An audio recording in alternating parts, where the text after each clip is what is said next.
Hi hello ಸ್ನೇಹಿತರೆ, ಎಲ್ಲರಿಗೂ ವಿಷ್ಣುಪ್ರಿಯ ಕ್ರಿಯೇಷನ್ಸ್ಗೆ ಮತ್ತೊಮ್ಮೆ ಸ್ವಾಗತ. ಸ್ನೇಹಿತರೆ, ಈ ಒಂದು ವಿಡಿಯೋದಲ್ಲಿ ಧನುರ್ಮಾಸದ ಮಹತ್ವದ ಬಗ್ಗೆ ಮಾಹಿತಿಯನ್ನು ನೀಡಲಾಗಿದೆ. ಅದರಲ್ಲೂ ಧನುರ್ಮಾಸದ ಪ್ರಾಮುಖ್ಯತೆ, ಧನುರ್ಮಾಸ ಒಂದು ಪೂಜಾ ವಿಧಾನ, ಧನುರ್ಮಾಸದಲ್ಲಿ ಪಾಲಿಸಬೇಕಾದಂತಹ ಕೆಲವು ನಿಯಮಗಳು ಹಾಗೂ ಧನುರ್ಮಾಸದಲ್ಲಿ ಅರಳಿ ವೃಕ್ಷಕ್ಕೆ ಪೂಜೆ ಮಾಡುವ ವಿಧಾನ, ಜಪಿಸಬೇಕಾದ ಮಂತ್ರಗಳು ಹಾಗೂ ಧನುರ್ಮಾಸ ಪೂಜೆ ಮಾಡುವುದರಿಂದ ಯಾವ ಯಾವ ಫಲಗಳನ್ನು ದೊರೆಯುತ್ತದೆ ಎಂದು ಈ ಒಂದು ವಿಡಿಯೋದಲ್ಲಿ ಸಂಕ್ಷಿಪ್ತವಾಗಿ ವಿವರಣೆಯನ್ನ ನೀಡಲಾಗಿದೆ. ಸ್ನೇಹಿತರೆ, ಧನುರ್ಮಾಸದ ಆಗಮನವಾಗಿದೆ. ಕೊರೆಯುವ ಚಳಿಯಲ್ಲಿ ಪರಮಾತ್ಮನನ್ನು ಪೂಜಿಸುವುದು ಮತ್ತೆ ಧ್ಯಾನಿಸುವುದು ಸನಾತನ ಧರ್ಮದಲ್ಲಿ ಒಂದು ಪದ್ಧತಿಯಾಗಿದೆ.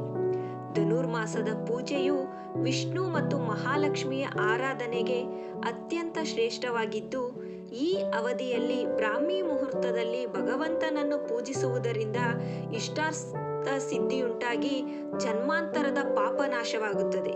ಹಾಗೆ ಮನೆಗೆ ಸಮೃದ್ಧಿಯ ಕೂಡ ಉಂಟಾಗುತ್ತದೆ ಮತ್ತು ಮೋಕ್ಷ ಪ್ರಾಪ್ತಿ ಉಂಟಾಗುತ್ತದೆ.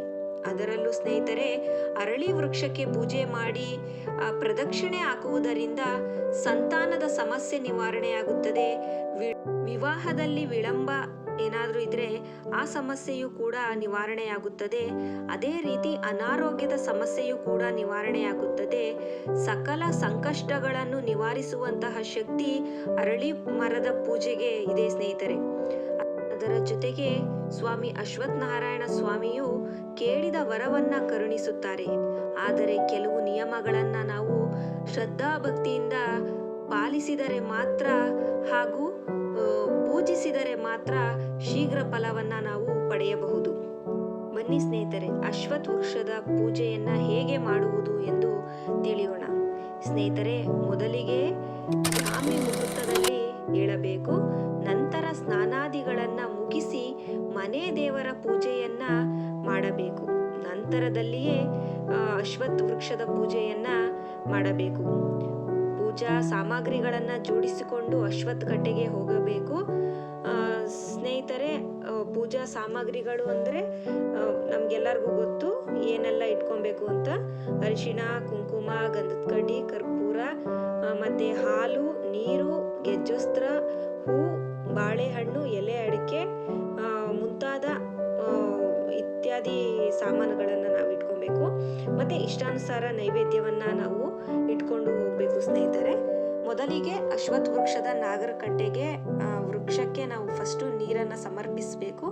ನಂತರ ಅರಿಶಿಣ, ಕುಂಕುಮ, ಹೂವನ್ನ ಸಮರ್ಪಿಸಿ ದೇವರ ಮುಂದೆ 2 ದೀಪನ ಹಚ್ಚಿ ನೈವೇದ್ಯ ಮತ್ತೆ ಎಲೆ ಅಡಿಕೆ ಬಾಳೆಹಣ್ಣನ್ನ ಇಟ್ಟು ದೀಪವನ್ನ ಬೆಳಗಿಸಿ ಊದ್ಗಡ್ಡಿ ಕರ್ಪೂರವನ್ನ ಹಚ್ಚಿ ಬೆಳಗಬೇಕು.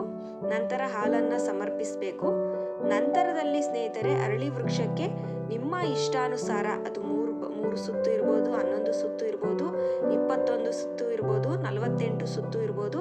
ಹೀಗೆ ನಿಮ್ಮ ಇಷ್ಟಾನುಸಾರ ಎಷ್ಟು ಸಾಧ್ಯವೋ ಅಷ್ಟು ಸುತ್ತನ್ನ ಒಂದು ಮಂತ್ರವನ್ನ ಪಠಿಸುವುದರ ಮೂಲಕ, ಅದು ಯಾವುದು ಅಂತೇಳಿ ನಾನು ಸ್ಕ್ರೀನ್ ಮೇಲೆ ಹಾಕ್ತೀನಿ ಸ್ನೇಹಿತರೆ, ಆ ಮಂತ್ರವನ್ನ ನೀವು ಪಠನೆ ಮಾಡಿ 48 ಅಥವಾ 21 ಸುತ್ತನ್ನ ಸುತ್ತುವುದರಿಂದ ಅದರ ಜೊತೆಗೆ ಸುಬ್ರಹ್ಮಣ್ಯನ ಮಂತ್ರವನ್ನ ಕೂಡ ಜಪಿಸಿದರೆ ಯಾರಿಗೆ ಸಂತಾನದ ಅಪೇಕ್ಷೆ ಇರುತ್ತೋ ಅವರಿಗೆ ಶೀಘ್ರವಾಗಿ ಸಂತಾನ ಪ್ರಾಪ್ತಿ ಉಂಟಾಗುತ್ತದೆ ಸ್ನೇಹಿತರೆ. ಅದೇ ರೀತಿ ವಿವಾಹದ ವಿಳಂಬದ ಸಮಸ್ಯೆ ಇದ್ರೂ ಕೂಡ ನಿವಾರಣೆಯಾಗುತ್ತದೆ. ಸ್ನೇಹಿತರೆ, ಅಶ್ವತ್ಥ ವೃಕ್ಷದ ಬಳಿ ಹನುಮಾನ್ ಚಾಲೀಸ ಹಾಗೂ ವಿಷ್ಣು ಸಹಸ್ರನಾಮವನ್ನ ಪಠಿಸುವುದರಿಂದ ಜನ್ಮಾಂತರದ ಪಾಪ ನಾಶವಾಗುತ್ತದೆ ಸ್ನೇಹಿತರೆ. ಅದೇ ರೀತಿ ಅಲ್ಲಿ ಧ್ಯಾನವನ್ನ ಮಾಡುವುದರಿಂದ ಮೋಕ್ಷ ಪ್ರಾಪ್ತಿ ಉಂಟಾಗುತ್ತದೆ. ಹಾಗೂ ಅರಳಿ ವೃಕ್ಷದ ಪೂಜೆಯಿಂದ ತಾಯಿ ಲಕ್ಷ್ಮೀ ದೇವಿಯು ಮತ್ತು ಶ್ರೀಮನ್ ನಾರಾಯಣ ಸಂತೃಪ್ತರಾಗಿ ಇಷ್ಟಾರ್ಥವನ್ನ ಸಿದ್ಧಿಸಿ ಸಮೃದ್ಧಿಯನ್ನು ಕರುಣಿಸುತ್ತಾರೆ. ಸ್ನೇಹಿತರೆ, ಧನುರ್ಮಾಸದ ಪೂಜೆಯು ವೈಜ್ಞಾನಿಕವಾಗಿಯೂ ಕೂಡ ಕೆಲವು ವೈಶಿಷ್ಟ್ಯತೆಯನ್ನ ಹೊಂದಿದೆ. ಬ್ರಾಹ್ಮಿ ಮುಹೂರ್ತದಲ್ಲಿ ಎದ್ದು ಪೂಜೆ ಮಾಡುವುದರಿಂದ ವೈಜ್ಞಾನಿಕವಾಗಿ ನಮ್ಮ ನರನಾಡಿಗಳೆಲ್ಲ ಕ್ರಿಯಾಶೀಲವಾಗುತ್ತದೆ ಮತ್ತು ರಕ್ತ ಪರಿಚಲನೆ ಚೆನ್ನಾಗಿ ಉಂಟಾಗುತ್ತದೆ ಹಾಗೂ ಗರ್ಭಕೋಶದ ಸಮಸ್ಯೆಯನ್ನು ಕೂಡ ನಿವಾರಿಸುತ್ತದೆ. ಆದರೆ ಸ್ನೇಹಿತರೆ, ಕೆಲವು ನಿಯಮಗಳನ್ನ ಪಾಲಿಸಲೇಬೇಕು.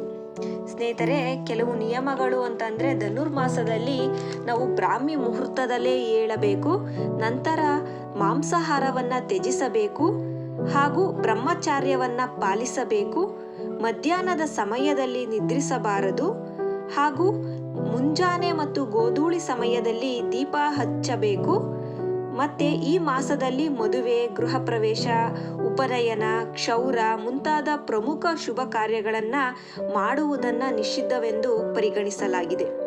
ನೋಡಿದ್ರಲ್ಲ ಸ್ನೇಹಿತರೆ, ಧನುರ್ಮಾಸದ ಮಹತ್ವ ಮತ್ತು ಧನುರ್ಮಾಸದಲ್ಲಿ ಹೇಗೆ ಪೂಜೆ ಮಾಡಬೇಕು, ಅರಳಿ ವೃಕ್ಷದ ಪೂಜೆ ಮಾಡೋದ್ರಿಂದ ಯಾವ ಯಾವ ಫಲಗಳನ್ನು ನಾವು ಪಡಿಬೋದು, ಅದೇ ರೀತಿ ಧನುರ್ಮಾಸದಲ್ಲಿ ಪಾಲಿಸಬೇಕಾದಂತಹ ಕೆಲವು ನಿಯಮಗಳ ಬಗ್ಗೆ ಈ ಒಂದು ವಿಡಿಯೋದಲ್ಲಿ ಮಾಹಿತಿಯನ್ನು ತಿಳಿದುಕೊಂಡಿದ್ದೀರಾ. ಈ ಮಾಹಿತಿ ಇಷ್ಟವಾದಲ್ಲಿ ನನ್ನ ಚಾನಲ್ನ ಸಬ್ಸ್ಕ್ರೈಬ್ ಮಾಡಿ, ಶೇರ್ ಮಾಡಿ ಮತ್ತು ಲೈಕ್ಸ್ ಕೊಡೋದನ್ನು ಮರಿಬೇಡಿ. Thank you. ಧನ್ಯವಾದಗಳು.